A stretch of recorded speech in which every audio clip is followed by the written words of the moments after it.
Hello everyone, welcome to the new video. इस video में हम डिस्कस करेंगे about section 25 of the Indian contract.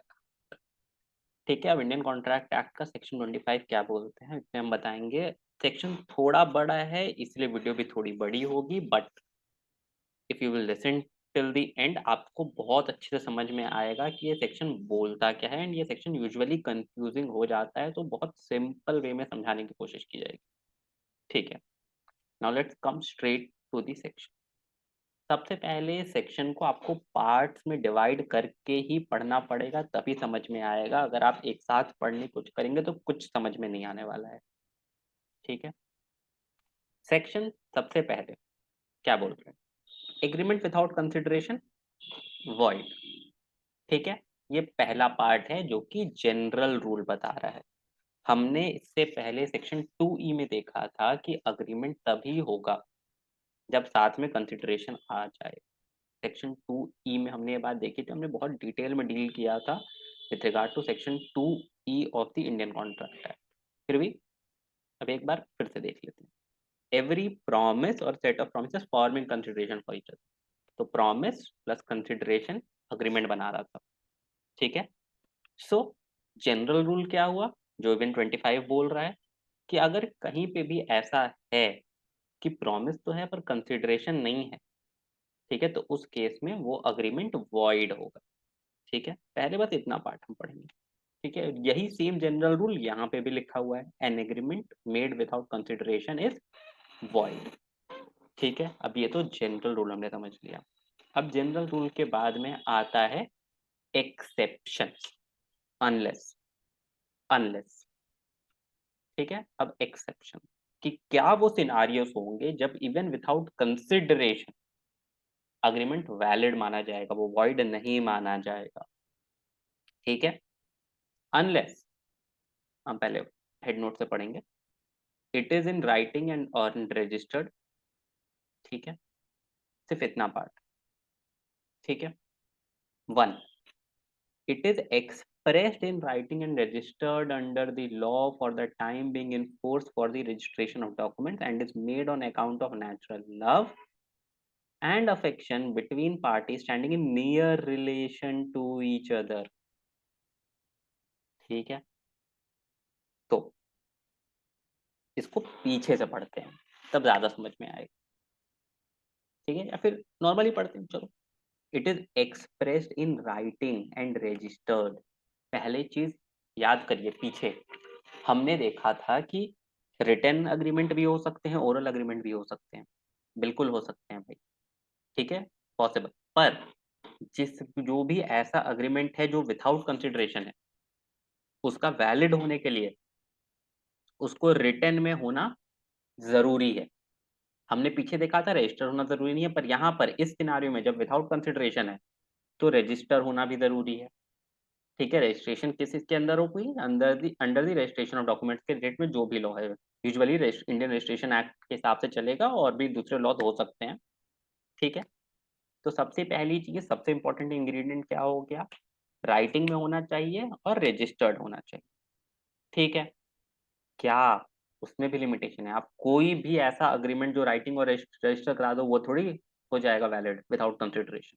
बस एक स्पेसिफिक टाइप के होंगे agreement valid without consideration, and is made on account of natural love and affection between the parties standing in near relation to each other। तो important क्या है?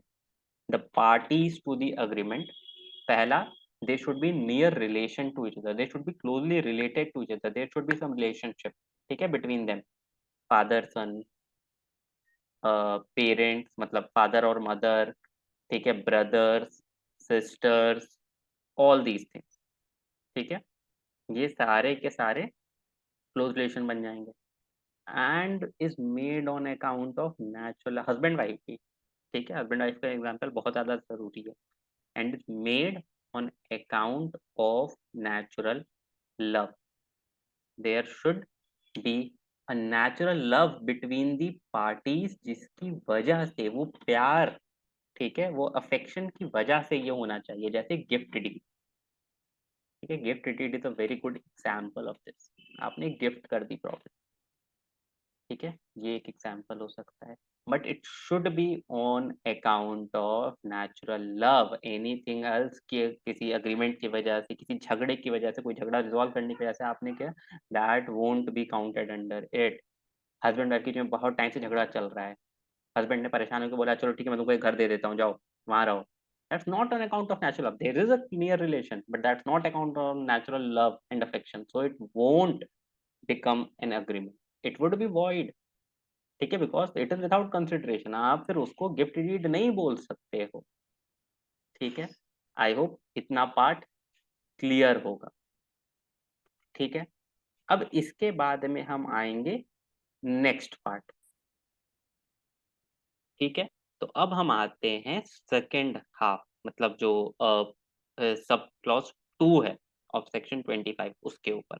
अब वो क्या कह रहा है, it is a promise to compensate. अब ऊपर वाला सेम टू सेम चल रहा है तो लेट इट अवॉइड, क्योंकि डबल रिपीटेशन होगी। It is a promise to compensate wholly or in part a person who has already voluntarily done something for the promisor or something which the promisor was legally compellable to do। ठीक है, ठीक। हमने जब हम consideration की video पढ़ रहे थे, जब हम कंसिडरेशन आपको समझाए थे अंडर सेक्शन 2D, तब मैंने आपको ये बताया था कि 3 तरह के कंसिडरेशन हो सकते हैं, पास्ट, प्रेजेंट और फ्यूचर। यहाँ पे पास्ट कंसिडरेशंस की बात की जा रही है। It is a promise to compensate wholly और in part a person who has already voluntarily done something for the promisor. For the promisor, याद रखिए, फॉर द प्रोमिसर, वो प्रोमिसर के लिए ही वो काम करना जरूरी है। ठीक है, किसी और के लिए नहीं। ठीक है, एंड वॉलेंटरली डन समथिंग। ठीक है, आपको उस टाइम पे पता था नहीं पता था, डैट डज नॉट मैटर। हो सकता है उस टाइम पे वो प्रपोजल एग्जिस्ट भी ना करता हो। ठीक है, पर आपने खुद वॉलेंटरली कोई काम कर दिया। ठीक है, और उसके बाद वो इंसान आपको प्रॉमिस कर रहा है कि क्योंकि तुमने मेरे लिए काम किया है इन द पास्ट, ठीक है, तो I will give you this, I will pay you that. ठीक है, now that will become an agreement, that won't be void. ठीक है, पास्ट में की हुई एक्टिविटीज के लिए फिर जा करके अगर कोई बोलता है कि ना आई विल, कि अब उसको अग्रीमेंट बनाना चाहता है, कोई बोलता है कि I will, I am ready to pay you. ठीक है, promise to compensate, promise to compensate, I will pay you, I will compensate for your losses और for the action you have done, I will pay you something. Know that those agreements will become valid even they are without consideration। क्योंकि इसमें अब एक tricky situation ये है कि मैंने बोला पास्ट कंसिडरेशन, ठीक है, तो कंसिडरेशन तो है, भले वो काम हमने पास्ट में किया था पर कंसिडरेशन तो है ना। पास्ट में तो कंसिडरेशन रही, पर प्रॉब्लम ये है कि क्यों इसको बोला जाता है विदाउट कंसिडरेशन, कि past consideration is no consideration under the Indian law. ठीक है, इंडियन लॉ में ये कहा जाता है past consideration is no consideration. ठीक है, इसीलिए ये एक्सेप्शन दिया गया है कि ठीक है भाई, past consideration is no consideration but at some places they can be considered. ठीक है, आपके पास्ट के एक्शंस कैन बी कंसिडर्ड। ठीक है, आपने पहले कोई अच्छे काम किए होंगे, उसका फल आपको बाद में मिल सकता है, देयर इज अ पॉसिबिलिटी। आखिरी, ठीक है। अच्छा, उससे पहले एक चीज, ये एक्सप्लेनेशन 1, ये क्लॉज 1 से रिलेटेड है। Nothing in this section shall affect the validity as between the donor and the donee of the gift. ठीक है, अब यहाँ पे ये चीज क्यों बोली गई है, क्योंकि there is not a near relation between the donor. Usually मतलब जरूरी नहीं है कि नियर रिलेशन हो, बट उसके बिना भी आप गिफ्ट दे देते हो तो that will be valid. An agreement to which consent of the promisor freely given is not void merely because the consideration is inadequate।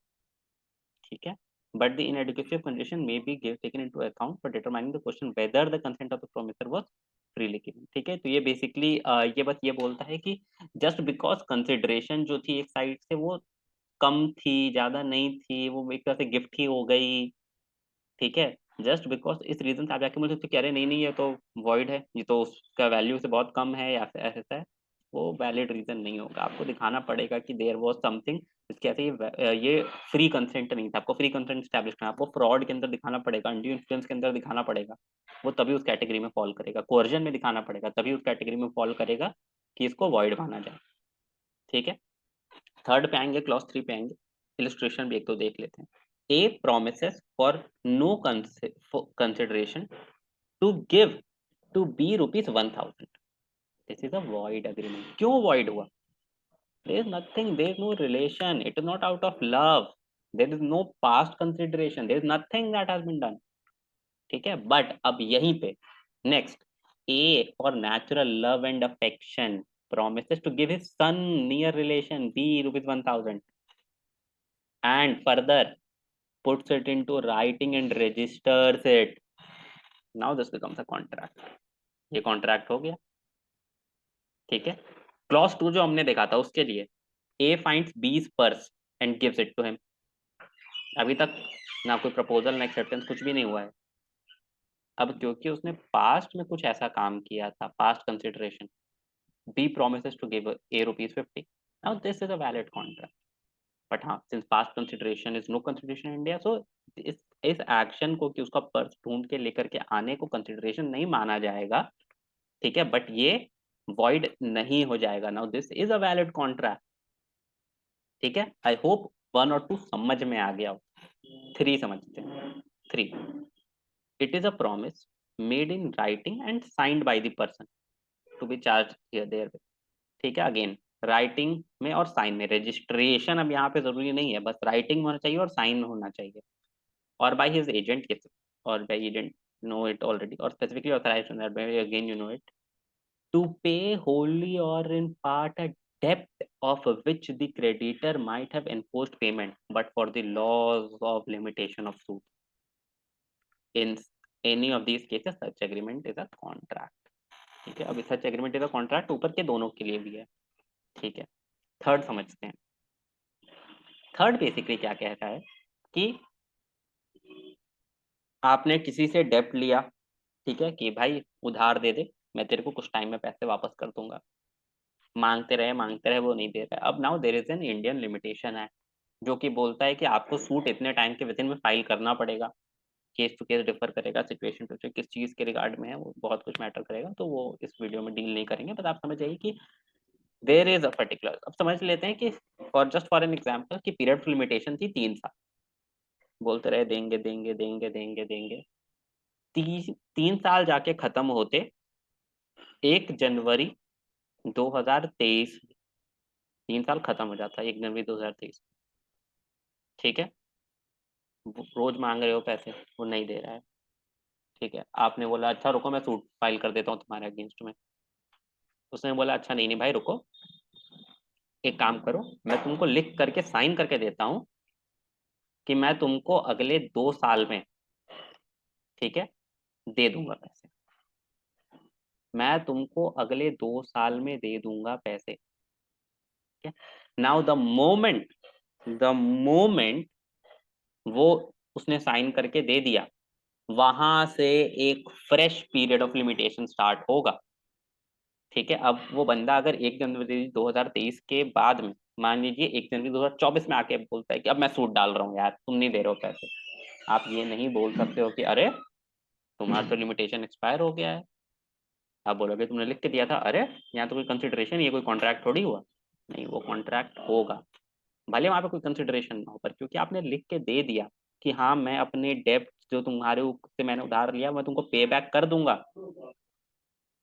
ठीक है, और वो विद इन, तो आपने एक fresh period of limitation start कर दिया है। एक fresh period of limitation start हो गया, तो now that person can sue you, right. तो इसमें एक बात जरूरी ये भी है कि ओरिजिनली भी तो जो डेप्ट लिया था वो भी तो राइट होना चाहिए सू करने के लिए। अगर वो पहले जो उधार लिया था वही इलीगल था, ठीक है, किसी और लॉ से बार्ड था, आप उसी के अगेंस्ट में सूट डाल ही नहीं सकते थे, कभी नहीं डाल सकते थे suit, with in period of limitation भी नहीं डाल सकते थे सूट ओरिजिनल वाले के लिए। तब तो आप बाद में भी नहीं डाल सकते हो, तब नहीं फर्क पड़ता कि उसने आपको लिख करके दे दिया, साइन करके दे दिया। If previously you had the right to file the suit, तभी वो पीरियड ऑफ लिमिटेशन एक्सटेंड होगा। प्रीवियसली कोई राइट नहीं था तो वो पीरियड ऑफ लिमिटेशन भी एक्सटेंड नहीं होगा जस्ट बिकॉज उसने लिख करके दे दिया है। एग्जाम्पल देख लेते हैं, ठीक है। A owes B rupees 1000 but the debt is barred by limitation, ठीक है। A owes B डेप्ट ऑफ रुपीज 1000, ठीक है। 1000 ओन करता है, बी उस टाइम पे भी सूट फाइल कर सकता था पर वो बार पर उस टाइम पे उसने सूट फाइल नहीं किया। अब नाउ लिमिटेशन का पीरियड एक्सपायर हो गया है तो it is barred by limitation. पर ए अब क्या करता है, A signs a written promise to pay B rupees 500 on account of the डेप्ट। नाउ द मोमेंट उसने रिटर्न में एक प्रॉमिस दे दिया साइन करके, एक fresh period of limitation start हो गई। Now this is a contract, now he can sue him, ठीक है। Now he can sue him on the basis of this contract, ठीक है। Now you see on the basis of this contract, ये contract एक fresh period of limitation start कर रही है, ठीक है। तो अब ये एक वैलिड कॉन्ट्रैक्ट हो गया, ठीक है। ये एक वैलिड कॉन्ट्रैक्ट हो गया, दिस इज कॉन्ट्रैक्ट टू सू। इसको हम लोग कॉन्ट्रैक्ट टू पे, कॉन्ट्रैक्ट टू सू बोल सकते हैं क्योंकि ये आपको एक फ्रेश राइट दे देती है उस पर्सन को टू सू।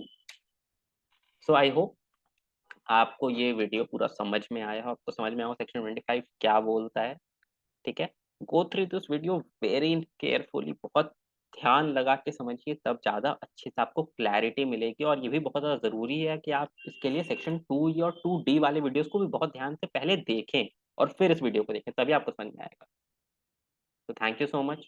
वीडियो पसंद आया तो please like it, subscribe to the channel. See you in the next video. Thank you.